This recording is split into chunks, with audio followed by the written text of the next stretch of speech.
From Sarasota Memorial and the Deb Kavanaugh Multimedia Studio, this is HealthCast, a healthy dose of information from experts you can trust. Hi, everybody. Welcome to HealthCast. I'm Allison Gottermeyer. Thank you so much for joining us today as we talk about seeking treatment for injuries while on blood thinners. Our guest today is a nurse and trauma injury prevention coordinator at Sarasota Memorial, Casey Howell. Casey, thank you so much for joining us. Hi, thanks for having me. Starting with blood thinners, people are on them for a variety of reasons. But why is this patient population such a big concern when it comes to injuries? Yeah, so the use of major blood thinning medications can significantly increase the severity of injuries if you experience a type of traumatic injury while taking them. So can make it much, much worse and increase morbidity and mortality in that population. And people, when thinking of blood thinners and injuries, often think of like open wounds and things like that, but it can be hematomas under the skin as well. Yeah, so it can be internal injuries that may or may not have any outward sign of actual injury as well. So of course those open wounds are of concern, obviously, but the concern is then goes a little bit deeper into wounds that we can't see readily or something that may look minor on the surface and really have a much more ominous underlying injury. Falling is a common cause of trauma alerts for this patient population. Can you talk a little bit about that? It is our number one mechanism of trauma alert in our community. Our number one by far. We treat thousands every year for their only mechanism of injury. Their primary complaint is fall on blood thinners. And what are some of the problems they might face from the fall while on blood from thinners? Everything from scrapes and cuts and nosebleeds to intracranial bleeding inside the skull, which is really one of our biggest primary concerns in that population. The skull doesn't expand to accommodate the extra volume of blood. So if there is a hematoma or a accumulation of blood inside the skull, it presses on the brain tissue instead of like where if a hematoma on your leg starts to occur, the skin will stretch to accommodate that space. The skull won't stretch to accommodate the extra space. And so that can have really devastating neurological effects. If someone is around when a loved one, a friend falls, they know they're on blood thinners, is there a good way to stop bleeding? Or what are the first steps they should take? Absolutely. So if we're talking about wounds where blood is leaving the body, I can see a wound that is bleeding, then I'm going to treat those people just like I would anybody else, where my first initial steps are going to be firm, direct pressure over the bleeding. So once that's kind of stabilized, or if that should be excessive or severe, then we need to call for help. But if you're able to get the bleeding to stop or significantly slow, my level of concern would rise if it's still bleeding after 10 minutes or it's bleeding profusely, then that's going to warrant a little more investigation and maybe some additional help and evaluation from a medical professional. It's, again, those people who experience falls who have subtle signs of injury or no sign of what could potentially be a major internal injury. So a good rule of thumb is any major fall, any significant fall, you really should present in front of a medical professional for evaluation to determine at least whether or not a CAT scan is necessary to take a look. Sometimes the bleeding inside the brain is slow and accumulates slowly in small portions over time, and we don't notice that there's a big problem till the bleeding or that size hematoma is quite large and is producing major neurological events. So any loss of consciousness, even for a second or two, that's a sign of a more serious potential head injury. Bleeding that won't stop, profuse bleeding or bleeding that doesn't stop after 10 minutes, and then any real severe symptom that you wouldn't necessarily attribute to a simple trip and fall. Changes in vision, slow to respond, nausea, vomiting, severe abdominal pain. That's not normal. And you should also take into consideration the fall itself. Did you trip and fall from ground level, or did you fall down a flight of stairs? Did you fall, a few feet off of a ledge or a balcony, right? All of those things should come into consideration. Most of the ones that we're seeing are ground level, so I fell from a standing position. And the number one contributing factor to falls in general is curbs and steps. So like parking blocks, curbs up on the sidewalk, or steps in a home or up to a building.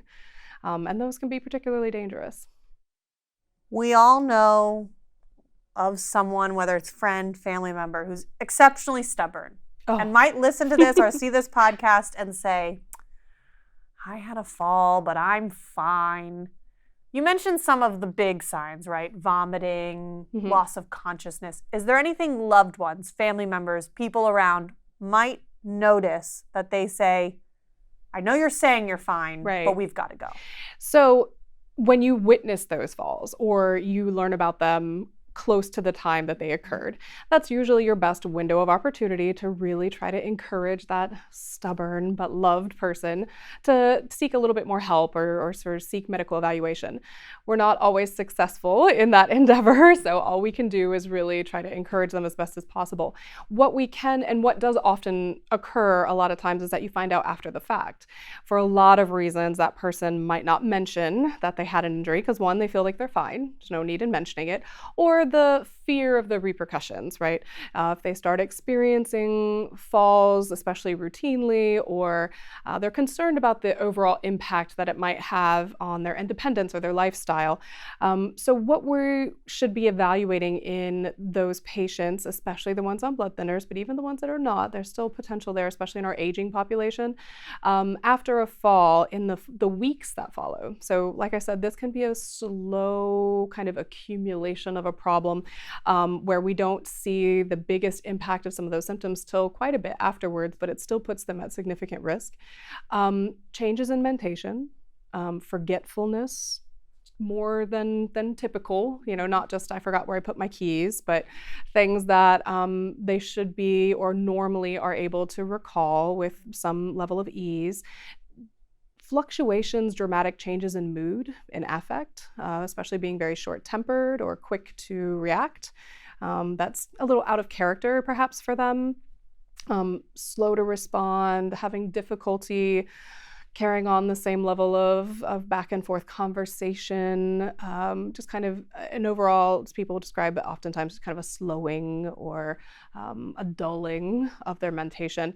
Those are all signs that something is wrong. And it might be a neurological symptom of a recent fall. It could also be a sign of an underlying infection, but either way, there's a whole host of things that those kind of vague generalized symptoms might indicate, but they should all be evaluated for sure. And whether it's a fall or any other kind of injury, if you're on blood thinners, the head injury of any kind, you hit your head, you need to whether there's a loss of consciousness or not, whether there's nausea and vomiting or not, if you're on blood thinners and you hit your head, you should be evaluated by a medical health professional.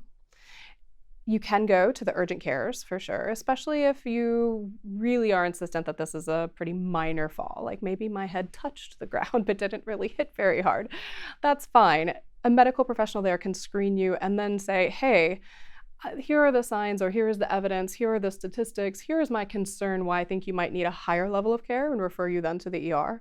Or you can come directly to the ER for more advanced imaging, especially if you hit your head hard, fell onto a hard surface, any loss of consciousness, or any loss of memory of the actual event.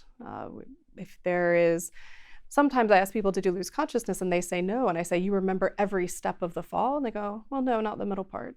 That's an indicator that you potentially lost consciousness, and we should treat that as a positive loss of consciousness. And for any of those other injuries, is it kind of the same rule of thumb, how to know when to go ER versus urgent care? So the ultimate answer is, if you're really worried, if you're concerned, if you're going to lose sleep over it, if you feel like those symptoms are severe, please come to the ER. Please consider calling an ambulance if absolutely necessary. Otherwise, if you have ongoing symptoms that are relatively minor, maybe just difficult to control, or you need some help with wound care, the urgent care is a good place to go. Stitches, help with nosebleeds, concerns about sprains, strains, things like that. Those are all very urgent care appropriate. And I just, again, want to reinforce that don't be afraid about making the wrong call. If you show up to an urgent care and the provider there believes that you need emergency room care, that's what he'll advise you to do. And then we can help transport and help expedite your care overall. But if you're really worried and concerned, always welcome to come in through the ER. And for anybody who experiences a head injury on blood thinners, I would recommend you come straight to the ER. And it's very important to alert the person who is treating you, your care provider, whether it's at an urgent care or an ER, that you're on blood thinners, correct? Absolutely. Hi, I hit my head. I'm on blood thinners. Yeah. Good.